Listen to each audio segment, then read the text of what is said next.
The topic for today's advisory committee meeting is the possibility of a causal linkage between the emergence and/or intensification of suicidal thoughts and acts, suicidality that is, and/or other violent behaviors, and the use of antidepressant drugs. Excuse me, are you I am Mrs. Del Shannon? Yes. I am the widow of Charles Westover, also known as Del Shannon. My husband was given Prozac on January 24th of 1990. On the evening of February 8th, 1990, he killed himself. I am told his death was instantaneous, but I believe his death actually began the moment he took his first dose of Prozac. Before Prozac, my husband was very involved with people, our family, and his work. He was very much in charge of his business. But within days after he started taking Prozac, I noticed a personality change in him. He showed signs of restlessness, akathisia, agitation, pacing, and his appearance was very drawn. He developed severe insomnia, extreme fatigue, chills, racing heart, dry mouth, and upset stomach. His hands would shake uncontrollably at times. This really alarmed him. I would ask him what was wrong, and his only reply was, "I don't know, I don't know." At this time, my husband's career was better than ever. He was just finishing a new album and was at his utmost creative peak. Many good changes were happening rapidly in his life. On January 24th, due to these changes, he went to a doctor for counseling as he was experiencing some stress. He was given Prozac. 2 weeks later, I found him dead in our home. He told me when he came home from the doctor that he was given a new drug, quote, "It's not even a drug, it's a chemical. It's very safe. It's supposed to help me over the hump I'm in." The drug was Prozac. Charles was very much against suicide. He counseled people against suicide. To him, and I quote, "Suicide is a permanent solution to a temporary problem." I want you to know suicide was totally out of character for my husband. There was no note and no goodbye. The day he died, he had made appointments for the following afternoon and evening. He had booked future gigs. On February 8th, my daughter and I were going to the market. He asked for some vitamins and other items that he wanted from the market. He kissed me, smiled, and we said, "I'll see you later." There was absolutely no warning of suicide or anything violent. I know with absolute certainty that if Charles had any idea of the side effects of Prozac, he would never have taken it. This drug is most assuredly responsible for any torment or suffering and the eventual suicide of my husband. I want people to be aware of what can happen when you take the drug Prozac. Thank you. On behalf of myself and thousands of other citizens from the state of North Carolina, Virginia, and West Virginia, which I happen to be a Prozac survivor director for these 3 states, I want to say thank you for allowing the public to come up here and speak and voice their opinion about this dangerous drug.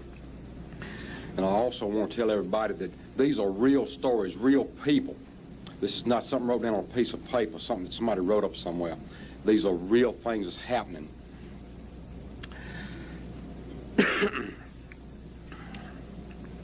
My story is also real. It's just a real nightmare, something I have to live with every day. I had 2 sons, David Lee, age 8, Billy, 16. The wife, 20 years, all gone. I'll tell you why. March of this year, my wife, Sandra, had some nerve problems. She was asked to go be evaluated. The doctor put her on Prozac. He told her she was depressed because she was having nerve problems. Now, I want you to keep this in mind, how my wife was, just a little short story. My wife was the kind of mother that always put the kids first. She would take her kids back and forth to school every day. My 8-year-old never rode a school bus. Wife was tied up in the church, tied up in Cub Scouts, room mother at school. I heard these people talking about scientific data. I want to show them some scientific data. This is scientific data right here. When all y'all look at this is scientific data. For those that don't say we have scientific data.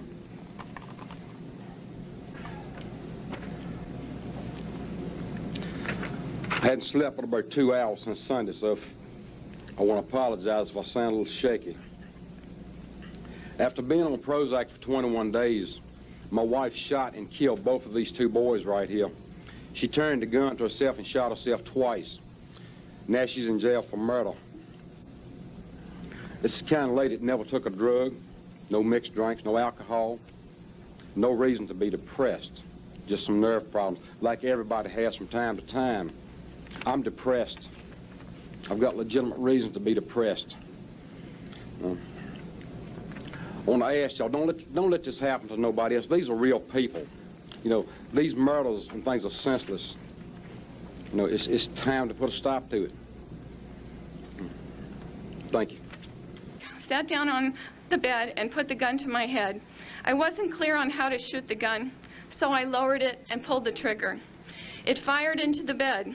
As I went to hold it back up to my head, the feather touch trigger had tripped after that first shot, and I blew a 4-inch hole out the back of my arm instead of my head. Prozac did this to me. Had someone looked further into Prozac, believed me, even mentioned early on of this so-called remote possibility that Prozac could cause any of these adverse effects, especially the act of putting a loaded gun to my head, to want to die so violently, steps could have been taken to avoid it. Thank God I was a lousy shot. My name is Margaret McCaffrey, and I'm from Brooklyn, New York. I've raised 8 children. 2 of them became doctors. My daughter Margaret, a neurologist, died a little over a year ago, and I firmly believe the drug Prozac caused her to commit suicide. She was very dedicated to her profession. She was a nurse before going to medical school. She took Prozac to see her through a very stressful job situation. She believed it was safe and not addictive. She moved here to Baltimore in July of 1990 to begin a second fellowship. She had bought a new car, had a lovely apartment, and the best of her profession lay ahead. There was no warning. She spoke to her family on Saturday, and on Monday evening she was found almost dead. I hope and pray that Eli Lilly and the FDA will listen to me and remove this drug from the market before any more innocent lives are lost. Thank you. Thank you. Thank you. Go ahead. I've been off Prozac for 2 years, and I have to deal every day with not getting a gun or taking a car and running over somebody. My kids, my son just told me 2 days ago, Mom, there are many times that I thought I was going to have to knock you out and restrain you. My daughter told me you were like a zombie. I was on it 4 to 6 months. Now, my doctor, my psychiatrist in Atlanta would not give me my records. I have finally gotten them, but too late to bring them to show you. Something has to be done, and this is just not, this is something that's real. My doctor told me it would be fatal. I moved from Atlanta to Sacramento, California. He told me it would be fatal if I went cold turkey and dropped the drug. But I went off of it. And I have a pill bottle here to show you. That was my last one, September 3rd in '89. And I'm telling you right now, it's taking every bit of strength that I have to come here and try to tell you that something's got to be done. I'm not blaming Eli Lilly or the doctor or anybody, but you got to look into this. Thank you.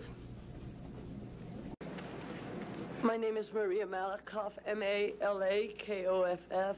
I did not prepare a speech, which I My husband has just committed suicide 4 months and 20 days in front of 4 kids and myself. My husband was suffering a little depression. We work with cancer patients. For the last 4 years, we do indigence trying to find out what causes cancer. He was a little depressed, went to a doctor that gave him Prozac. He came home and he thought it was a wonder drug. I took the job of 3 businesses at the same time, and I was suffering anxiety. I went to cardiology, who asked me to go to a psychiatrist to give me something before my anxiety. I was placed on Prozac too.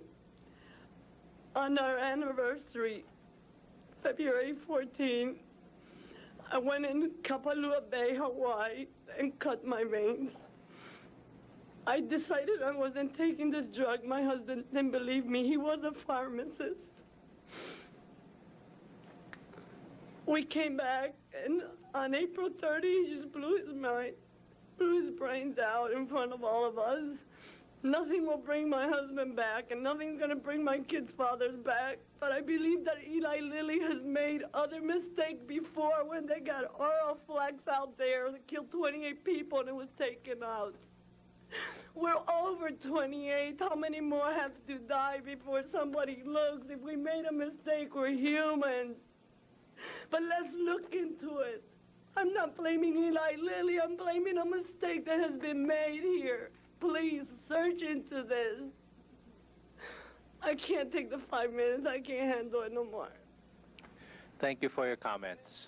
Nearly committing suicide in front of her children, my sister did commit suicide in front of Lindsay. Another woman spoke of hollow point bullets. That's what my sister used to do it. My sister would have never killed herself in front of this little girl.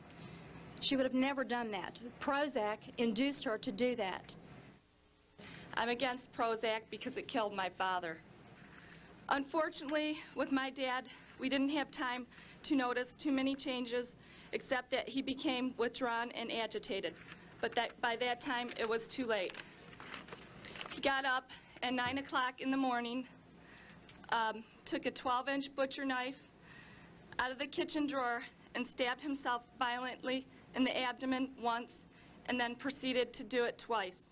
My father died when I was 16. I was date raped when I was 14. I was date raped again when I was 18. I obviously had a lot on my mind. So they told me Prozac was the quick fix. I tried to kill myself twice. I was unsuccessful both times, and I thank God I am alive today.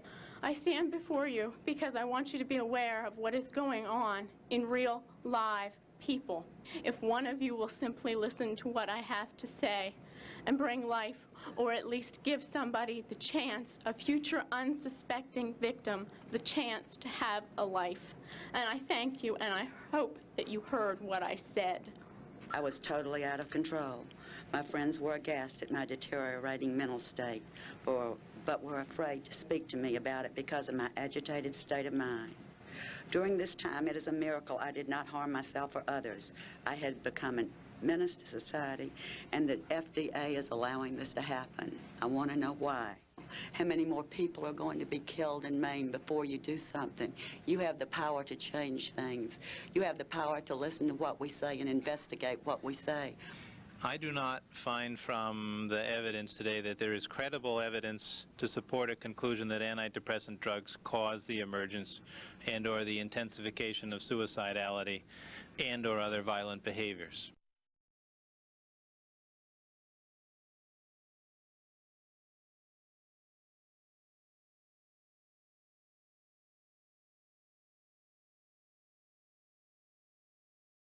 Right, my daughter Cecily had only been taking Paxil for 2 weeks before she died, during which time her condition greatly worsened. By the day of her death, change the slide, please, was pale, unable to sleep, almost unable to converse, and in a frightened, agitated state, jumping at the slightest noise. That night, she got up and, without turning on any lights, went into our kitchen only 40 feet from where I was half asleep. She stabbed herself twice in the chest with a large chef's knife. The only noise was a slight yelp and a thump on the floor when she fell on the floor. This was a young woman who had everything to live for. She'd just completed applications to grad school and received a large pay increase the month before. She had a boyfriend who loved her and scores of wonderful friends. She'd never been suicidal. To die in this violent, unusual fashion without making a sound after the marked worsening of her condition led me to believe that Paxil must have put her over the edge. Her autopsy revealed she had a very high blood level of Paxil, which reflects poor metabolization and is a feature common to many of these suicides. I believe this induced an intensely dissociative state, perhaps even sleepwalking. SSRIs suppress rapid eye movement and block the muscle paralysis which occurs in this stage of sleep. The whole regulation of waking, sleeping, dreaming occurs in the brainstem where the serotonin neurons are clustered and where SSRIs are having their impact. Patients taking SSRIs had rapid eye movement during non-REM sleep and while awake, when they were not paralyzed. This atypical REM is often associated with strange behaviors, including hallucinations. The effects of SSRIs on sleeping, waking, on consciousness itself are ill understood. From accounts of people under the influence of these drugs, I believe SSRIs can alter consciousness in some mysterious and frightening way that is not normally seen, even in mental illness. I'm certain this is what happened to my daughter. Untold thousands have... Good morning. My name is Corey Badsgard. 4 years ago, I was diagnosed with having social anxiety disorder, and my family practitioner doctor, he prescribed Paxil, 20 milligrams. After about 8.5 months, I started taking 40 milligrams of Paxil because it was not working at 20 milligrams. A few months after that, I went back, same problem, it wasn't working, and he suggested I start taking a new medication called Effexor. He abruptly discontinued the Paxil and put me immediately on Effexor at 75 milligrams, and I was supposed to work up to 300 milligrams over a 3-week period. The day that I took the 300 milligrams, I didn't feel very well, and I stayed home from school. I went back to sleep, and that evening I woke up in a juvenile detention center. Unaware of what I'd actually done, I asked one of the members of the juvenile detention center, and I found out that I had taken my high-powered rifle that I used for hunting to my third period class, holding 23 of my classmates hostage and 1 teacher hostage. I spent 14 months in jail, not really knowing why I'd been there, not really remembering anything that I'd done. This whole thing has changed my whole family, changed me, myself. We were forced to move. I cannot even go back to the same town that I lived in. I have to stay at least 25 miles away from city limits. These drugs are ridiculous. They should not be prescribed unless it's absolutely last resort. I think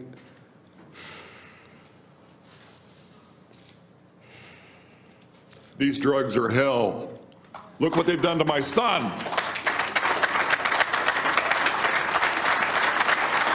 We lost our 13-year-old son, Matt, in the summer of 1997. He died after a psychiatrist we did not know gave him 3 sample bottles of a pill we had never heard of for a perceived illness that his doctor could only guess at.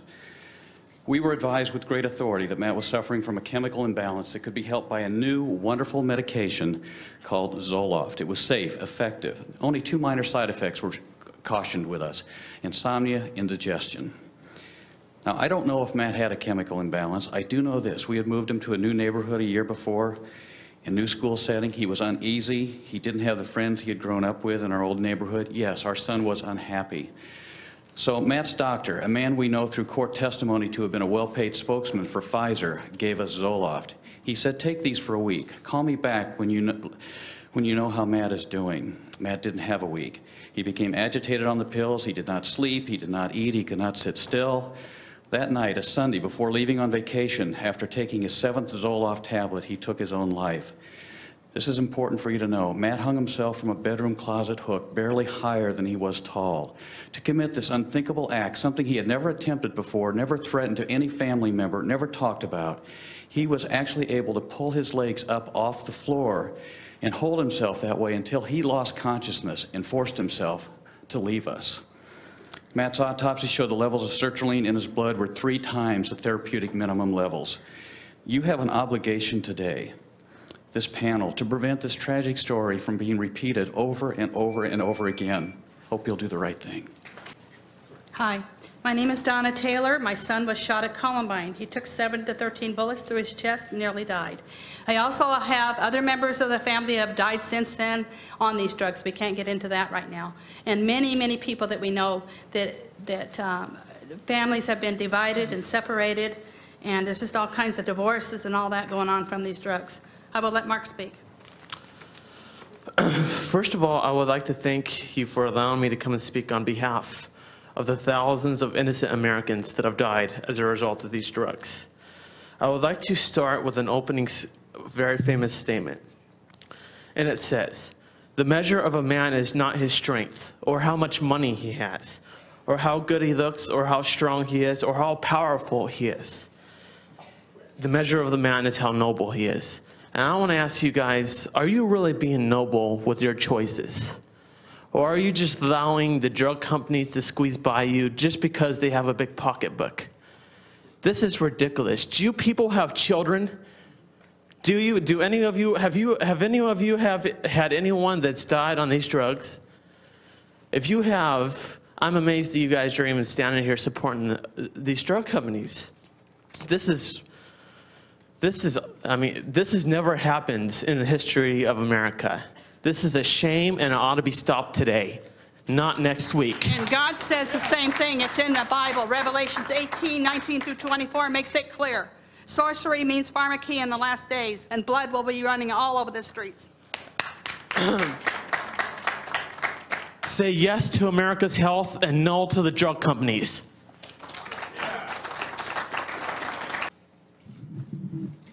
My name is Dawn Ryder, and I'm here to tell you my story, and I represent, as president of Aspire, more than 11,000 persons who are all named on the Eli Lilly and Prozac petition, which a copy has been given to the panel.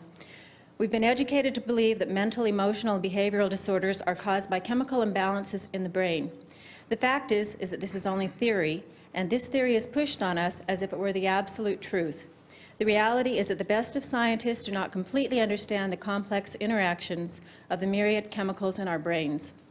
Those of us who elect to believe this theory and subject ourselves to treatment become guinea pigs in an ongoing experiment. I know this from personal experience.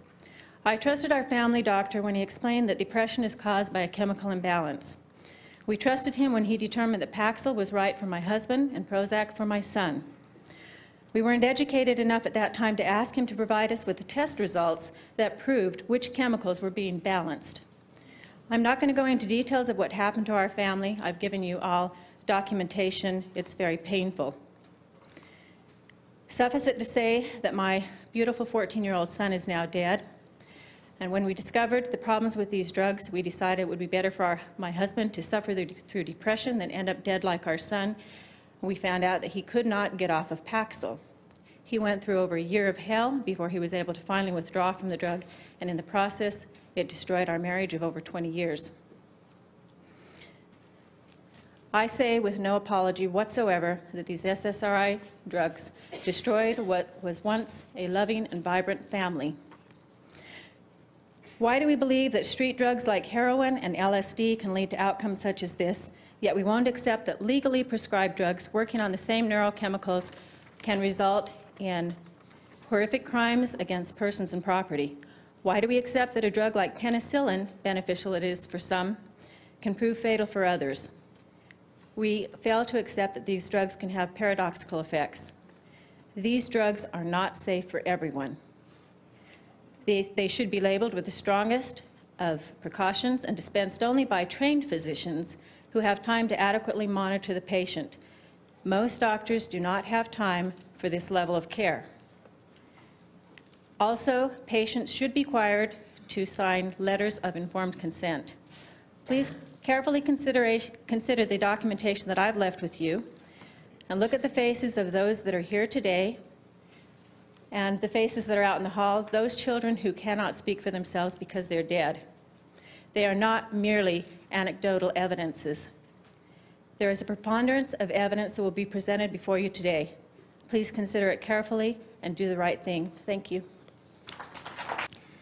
My name is Richard Mack, and I'm a retired law enforcement officer and sheriff from Arizona. My expertise in that field was juvenile delinquency, school violence, and narcotics investigations. My first experience with SRIs was when I was a parent of a second grader. My wife and I were called into the school, and our son had a problem staying in his chair. What was the government school's answer? Drug your son into submission so he'll stay in his chair. We refused, and we thank God now that we did. Our son turned out just fine, played basketball, baseball, and excelled at school and sports. As sheriff of a small community in Arizona, we had an abnormal amount of high rate of suicide and teen violence. I am just an investigator. I just present the facts. One thing that we could not ignore was the circumstantial evidence that the common denominator in all of these cases was the victims or perpetrators were on SSRIs. In investigating these events, it became quite commonplace for all of us to ask the same question as we got to the next event of horrified and traumatized people and families. You've heard from many of them today. Some people don't have the adverse effects reaction to these drugs. Some do. I learned the same with LSD when I investigated that as an undercover narcotics officer. I can only say that the evidence is mounting over and over, as did our investigations. We cannot, as law enforcement officials, ignore such circumstantial evidence. I doubt very seriously if you could either. I'm an advocate for states' rights, and I do not believe that if the FDA fails to take action, that state and local authorities will have to. Thank you. Thank you.